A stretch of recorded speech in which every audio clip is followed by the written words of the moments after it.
gëstu parce que bërki démb maa ngi ci dem ba def ci benn recherche ci garab bi ngeen di tudde xottu butéel. xottu butéel moo gën gaaw ci faj asma. garabu xottu butéel dafa faj asma bu fekkee da nga amee bronchite moo ci gën a gaaw mais gis nga tige bii téye xob bi poison la. poison la moo tax soo ko bëggee utiliser la téye xob wa da ngay xar xob wi ñaari boor côté bi fexeel ba tige bi bu mu ci ànd. nga jël ko nag nga baxal ko boo koy xooj di dee danga koy baxal ba mu ñor nga def ko dute di ko naan. nga xool kéemtaanu yàlla benn garab bi am ci loo xam ni boo ko naanee léegi mu faj la waaye li ci def boo koy laal di wujji sa borom yooyu yëpp ngeen am ci yitte. Maktoum Pro. xoolal Garga Mbossé c'est tellement toxique feuille bi dég bi rek bu la jamee mara détail mais meññant bi buy ñor nga lekk ko mu sab suukar. te nag wéradi gi ngeen boole ceeg di fajoo yi ñu yàlla digal mu ngi fi. Maktoum Pro. fan yi dama dem sama néeg ba ku fa dugg doo am foo toog ndax lay duur maa ngay wut lu lay duur tabarkalla maa ngay wut mbër boof waaw maa ngay wut laneen caxat waaw. Maktoum Pro. amul benn fatigue buy nekk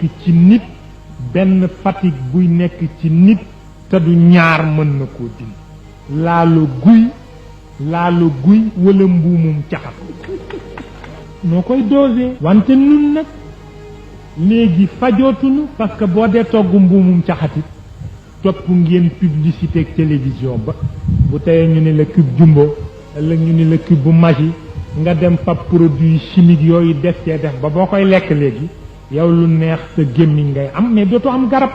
Maktoum Pro. doomu senjeñ waxuma reen bi doom bi intoxication bu mu mënul faj amul. doomu senjeñ boo ko tojee day xaw a yor forme café nga saaf ko boo ko saafee ba mu boo koy saaf nag ñi ngay saafee café nga koy saafee nga doo ko saaf ci suuf ci weñ rek nga koy saaf boo ko saafee ba mu ñor nga dëbb ko ba mu mokk soo demee ba yëg ci sa yaram intoxication wala infection nga di ci tibb lu tolloog xotti gerte di ko def ci sa dute wala sa café di ko naanaale. Maktoum Pro.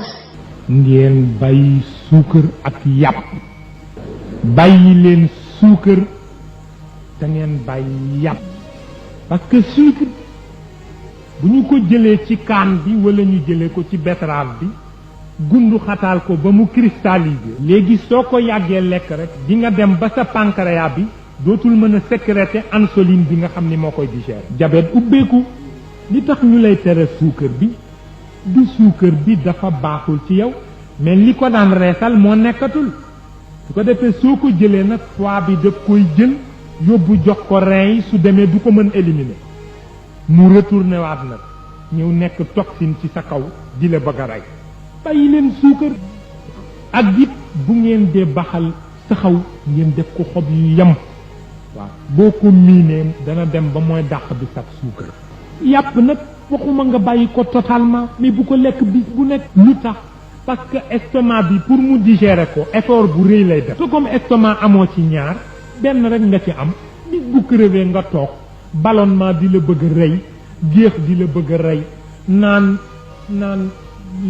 ngeen a naan Fospaligel ba nirootu leen nit. Maktoum Pro. te Fospaligel mais miel moo ko gën a efficace.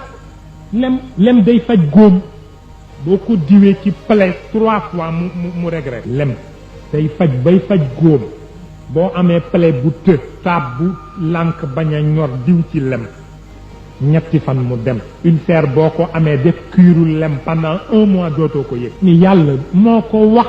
wa awxaa rabbuka ila naxli. wa awxaa rabbuka ila naxli. an ittaxidi min aljibaali buyutan. wa min alshajari. wa mimma yaarifuun. summa kuli min kulli samaraat. fasluki subula rabbiki. dulalan yaxruju min butuniha sharabun muxtalifun alwaanuhu fihi shifaaun linnaas wa rahma. fa tabaarakallahu ma sha allah.